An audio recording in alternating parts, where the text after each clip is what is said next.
What makes a person interesting? To find out, I studied the most influential and compelling people of the last decade, and one person caught my attention: Barack Obama. Even before he was president, every time he walked into a room, all eyes were on him and everyone listened to his words. But why? I want you to take a look at these two pictures. Which one of them seems more interesting?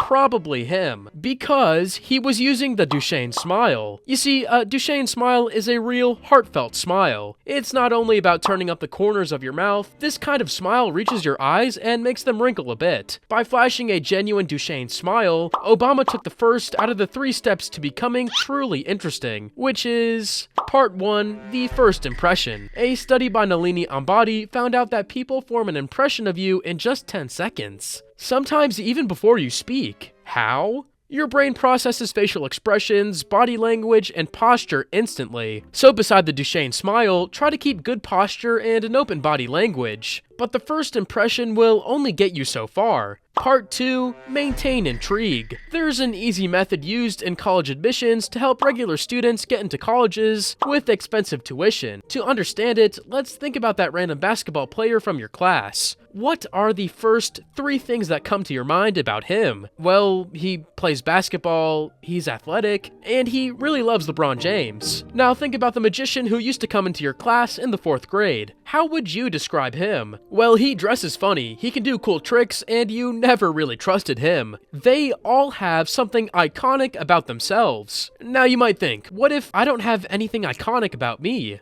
Well, the solution is pretty simple. Let's take a hobby like knitting. Stupid, I know, but hear me out. Let's imagine you spend a decent amount of time every day learning about knitting. You learn new knitting techniques, study the history of knitting, and watch influencers known for knitting. Literally, in less than a week, you'll know more about knitting than 99% of people will ever discover in their entire lifetime. Now, people usually love hearing random fun facts, so during the conversation, you can say some interesting things about knitting. Now, next time you meet someone, you'll be known as the knitting guru. Of course, you can change this hobby to anything else you want, but you can't talk about your hobbies all the time. That would be weird. So you have to maintain the intrigue in other ways. How? By using stories. Now, every good story is made up of 4 parts. Let's take an example from one of my older videos. First, there's the set scene. Here you present the characters and the background, but every good story has a conflict. This is something that changes the current situation.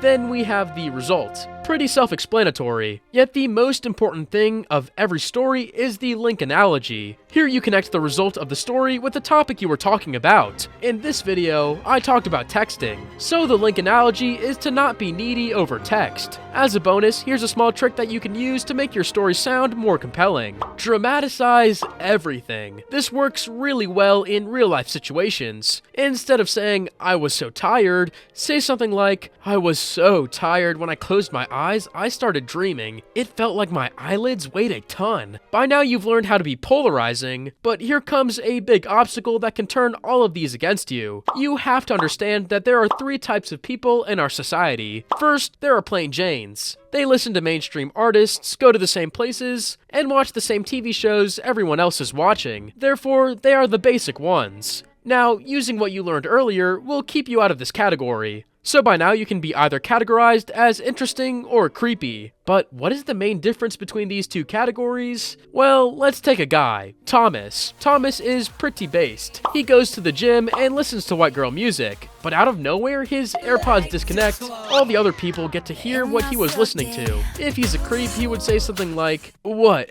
It must be Spotify's fault. I would never listen to that." But if he's interesting, he would have responded with something like, "Yeah man, this music makes me feel masculine." What's the difference between these 2 examples? Both of them do something different from the majority, but one of them tries to hide it while the other embraces it. When you avoid talking about a polarizing action, people will automatically assume there's a bad reason why you are trying to hide this information. Evolutionary speaking, the unknown is categorized as scary by our brains.